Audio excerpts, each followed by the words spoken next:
So ఎట్లా ఉంది మీకు నిన్న పాకిస్తాన్ మ్యాచ్ ఎట్లా అనిపించింది మీకు? అదే పాకిస్తాన్ ఐ డోంట్ నో ఎందుకు వాళ్ళు అసలు ఏమి కూడా ఫైట్ చేయకుండా అట్లా ఓడిపోతున్నారండి.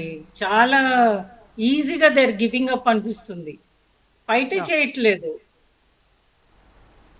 అంటే వాళ్ళు వాళ్ళు ఒక్క సెంచరీని తప్ప, ఆ సెంచరీ చేసినటువంటి ఒక్కడిని తప్ప మిగిలిన వాళ్ళందరినీ కూడా వాళ్ళు ఈజీగానే తీయగలిగారు. అంటే ఎంతో కొంత తక్కువ స్కోర్‌కి తీయగలిగారు. వాడు ఒక్కడే కొరకరాని కోయలాగా ఉండిపోయాడు. అంటే వాడిని ఎట్లా తీయాలి అనే దానికి వాళ్ళ దగ్గర సొల్యూషన్ ఏమి ఉన్నట్టుగా కనిపించలేదు నాకు. అదే ఇప్పుడు మనము tough get going when the going gets tough అంటారు. ఆ సిట్యుయేషన్‌లో మీరు అన్నీ చేసేసి లాస్ట్ హర్డల్ మీరు ఓవర్‌కమ్ కాకపోతే మీది ఇంత పెర్ఫార్మ్ చేసింది కూడా వృధా అయిపోతుంది కదా! ఆ హ్మ్. సెంచరీ ఇప్పుడు అతను ఒక ఎండ్ నుంచి వికెట్స్ పడతా ఉన్నా కూడా అట్లా ఏమంటారు నిలబడి ఉండిపోయాడు. He hmm. Carried his team through to the next round అన్నమాట. ఇప్పుడు అవును. I think England has already qualified కదా! They are the first ones to qualify ah! For the England fourth. Already qualified అండి. యెస్. ఆ!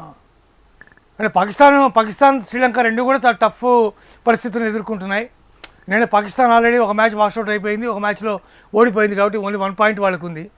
శ్రీలంక అవును. పరిస్థితి కూడా అంతే దాదాపు. సో మరి ఇద్దరు ఇట్లాంటి కూడా కండిషన్స్‌లో ఆ గ్రూప్ నుంచి ఇంగ్లాండ్ ఆల్రెడీ వెళ్ళిపోయింది. మరి న్యూజిలాండ్ మ్యాచ్ ఇవాళ ఆడబోతోంది ఇవాళ. కాబట్టి న్యూజిలాండ్ ఎట్లా ఆడుతుందనేది చూడాలి. మరో సైడ్ మళ్ళీ వెస్టిండీస్ చాలా అద్భుతంగా ఆడుతోంది. సౌత్ ఆఫ్రికా ఆల్రెడీ మన మీద విజయం సాధించింది కాబట్టి ఆ 2 టీమ్స్ చాలా స్ట్రాంగ్‌గా ఉన్నట్టుగా కనిపిస్తున్నాయి కంపారిటివ్‌లీ మరి. రేపు ఇండియా మ్యాచ్ ఉంది కాబట్టి ఏమవుతుందో మనకు తెలీదు. సరే ఇవాల్టి మ్యాచ్ కనుక చూసుకుంటే మనకి శ్రీలంక వర్సెస్ న్యూజిలాండ్ ఎట్లా ఉండబోతోందని మీరు అనుకుంటున్నారు? ఇది కొంచెము ఈవెన్‌లీ బ్యాలెన్స్ టీమ్స్ ఉన్నాయండి.